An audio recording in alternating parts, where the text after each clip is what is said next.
कहा जाता है कि हाथ से दिया गया दान और मुख से लिया गया महादेव जी का नाम कभी भी व्यर्थ नहीं जाता। मेरे बाबा भक्ति का भंडार हैं, भस्म का श्रृंगार हैं, त्रिशूल डमरू हाथ में सजाए बैठे हैं, कालों के काल महाकाल हैं। एक बार माता पार्वती जी ने बाबा से एक प्रश्न किया कि इस संसार में मनुष्य क्यों गरीब रह जाता है। इस सवाल का उत्तर महादेव जी ने बहुत सरल ढंग से पार्वती माता को समझाया। इस कहानी को शुरू करने से पहले आपसे विनम्र निवेदन है कि ये कहानी आप अधूरी ना छोड़ें, पूरी अवश्य सुनें, क्योंकि जब भी बाबा भोलेनाथ की कहानी या कथा सुनाई जाए तो पूर्ण रूप से श्रवण करनी चाहिए, क्योंकि अधूरी कहानी छोड़ देना पाप होता है। बहुत पुरानी बात है, एक समय कैलाश पर्वत पर माँ पार्वती अपने सिंहासन पर विराजमान थीं।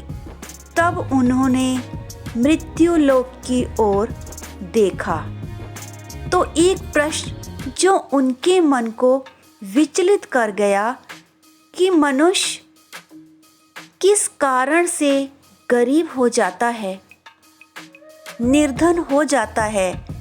जब उनके मन में इस प्रश्न से उथल पुथल हो रही थी, उस समय बाबा भोलेनाथ वहीं उनकी आँखों के सामने समाधि में लीन थे।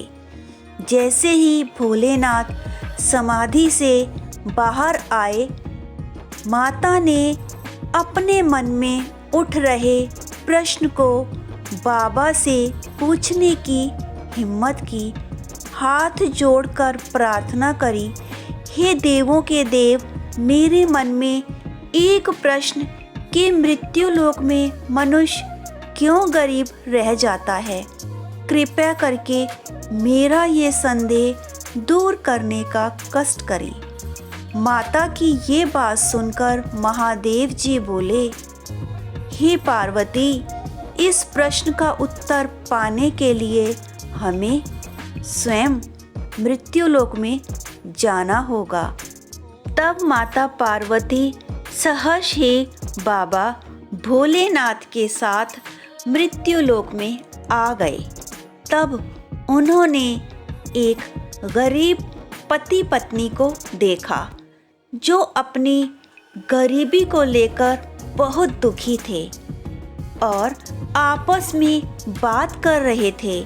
पति अपनी पत्नी से दुखी होकर कह रहा था कि पता नहीं मैंने पिछले जन्म में ऐसे क्या पाप किए जिसकी सज़ा मुझे इस जन्म में भुगतनी पड़ रही है।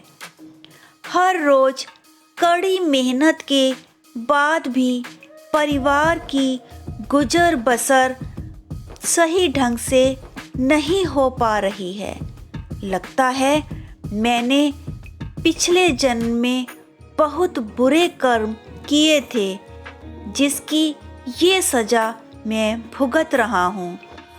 तब उसकी पत्नी ढांढस बंधाते हुए बोली, तुम दुखी मत होएं, महादेव जी पर भरोसा रखें। एक दिन हम लोग भी धन धान्य से परिपूर्ण होंगे। उनकी इन दुख भरी बातों से माता पार्वती जी का हृदय पसीज जाता है। वह दया के सागर महादेव जी से कहने लगी कि हे प्रभु, ये दुखियारे आपसे मदद की प्रार्थना कर रहे हैं। मैं आपसे विनती करती हूँ कि आप उनके दुख दूर कर उन्हें धन धान्य से परिपूर्ण कर दें, उन्हें धनी बनाकर उनकी निर्धनता दूर कर सुख प्रदान करें। तब बाबा ने माता पार्वती जी से कहा कि प्रिय, तुम ये भली भांति जानती हो कि हर किसी का भाग्य पहले से ही तय होता है।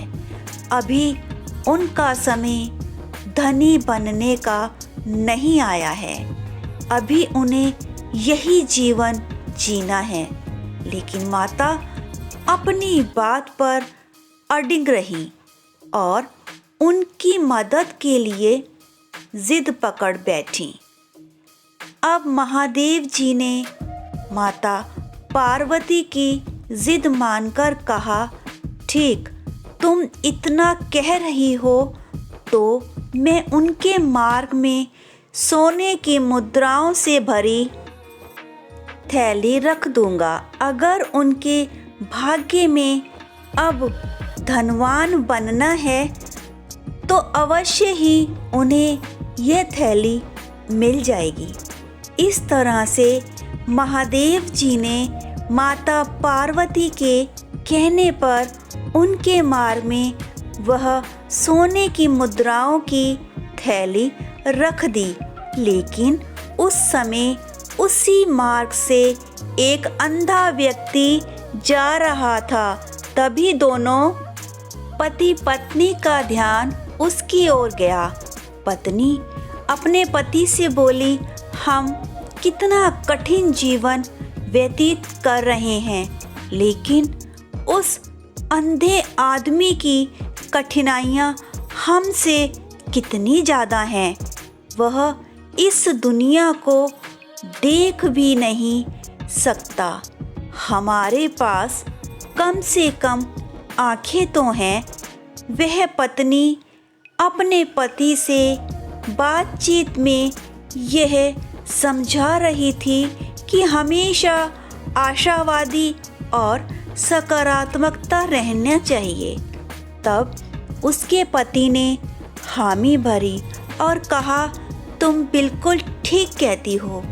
आज हम अपनी आंखें बंद करके मार्ग पर चलकर देखेंगे, महसूस करने की कोशिश करेंगे कि एक अंधे आदमी का जीवन कैसा होता है।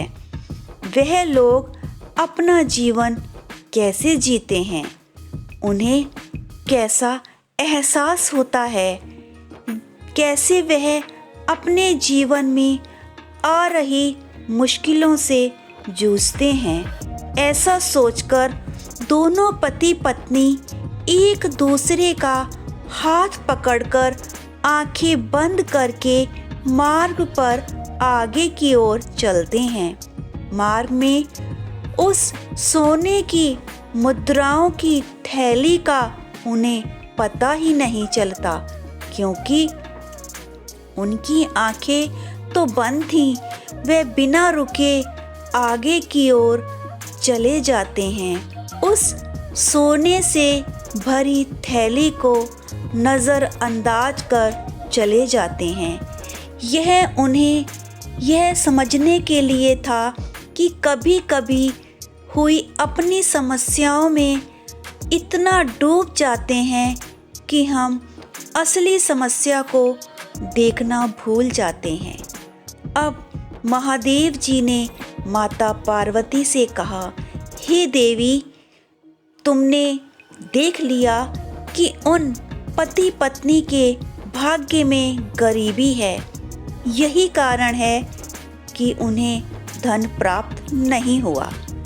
माता बाबा की इन बातों से सहमत हो गई, लेकिन महादेव जी ने कहा कि देवी, तुम्हारे मन में जो अभी और प्रश्न हैं, उनके उत्तर के लिए हमें अभी कुछ समय तक इसी पृथ्वी लोक में ही रहना होगा।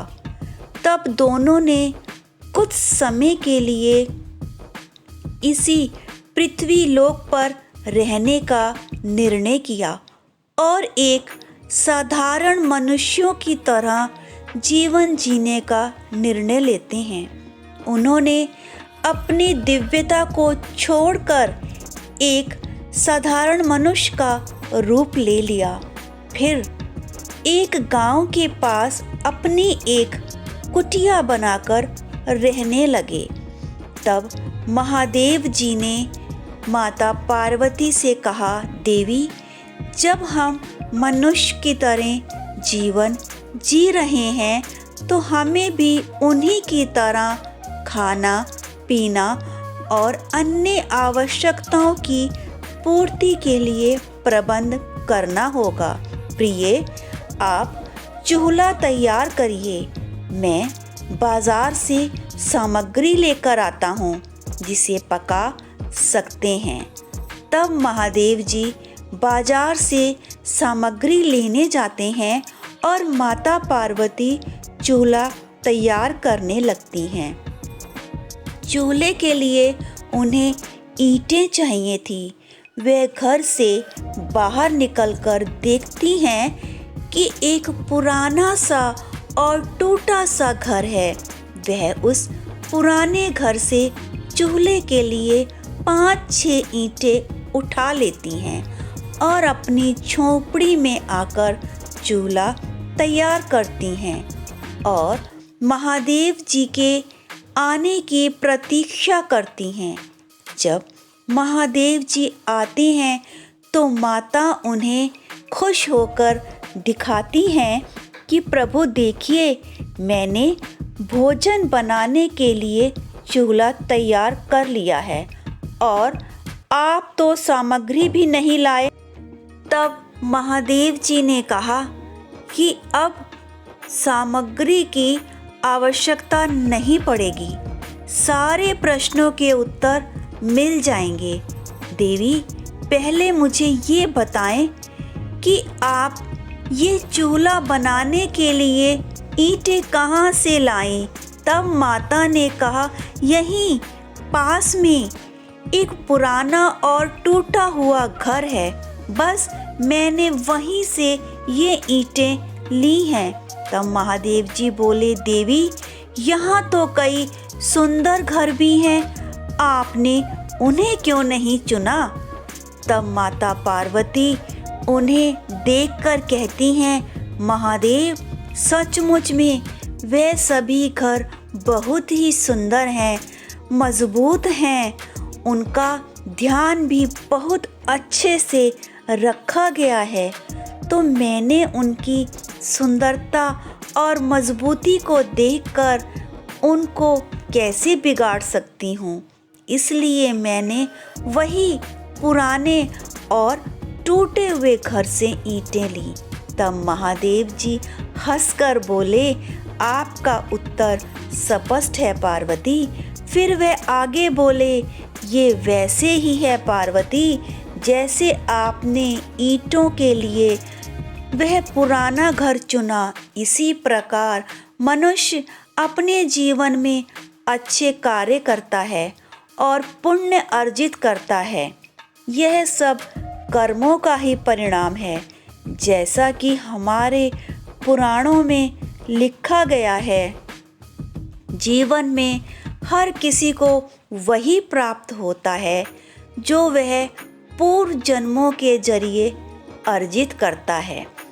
एक मानव जब अपने जीवन काल में अच्छे कर्म करता है, उचित मार्ग पर चलता है, धर्म के कार्य करता है, दान करता है, परोपकार करता है, अच्छाई के मार्ग पर चलता है, वह अपने आप में एक सकारात्मक ऊर्जा जमा करता है। यही उसकी सच्ची पूंजी होती है, जिसे कि हम पुण्य कहते हैं। जब कोई मानव अपने जीवन को इस तरह जीता है तो वह अपने जीवन में समृद्धि और धन प्राप्त करता है। यह समृद्धि उसके इस जन्म या अगले जन्म में हो सकती है, लेकिन वह उसे अवश्य प्राप्त होती है। लेकिन जो भी इस प्रकार के कार्यों में विश्वास नहीं रखता और उचित मार्ग पर नहीं चलता, जैसे कि पूजा पाठ, दान, धर्म या अच्छाई के कार्य नहीं करता, तो वह सदैव संघर्ष और कठिनाइयों का सामना करता है और उसका जीवन दुख और कष्ट में व्यतीत होता है। आपने अंधे व्यक्ति को भी देखा। कुछ लोग कहते हैं कि ये स्थिति मानव के पिछले कर्म का परिणाम है। कोई कहते हैं कि उस अंधे व्यक्ति ने पिछले जन्म में किसी की आँखों को जानबूझकर हानि पहुंचाई थी, इसी कारण वह आज अंधा है। हालांकि उसने अच्छे कार्य भी किए होंगे, इसलिए वह आज धनी है।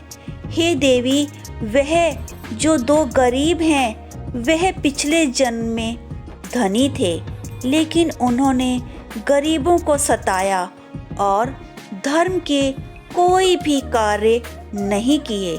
इसका परिणाम यह है कि वह आज गरीब हैं और दुखी हैं, कष्ट में हैं। अगर वह अब इस जन्म में अच्छे कार्य करते हैं तो उनकी स्थिति बेहतर हो सकती है।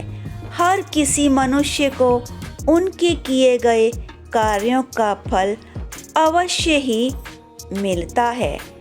माता पार्वती भोलेनाथ को प्रणाम करती हैं, पूरी बात को समझ जाती हैं और बाबा के साथ कैलाश पर्वत पर चली जाती हैं।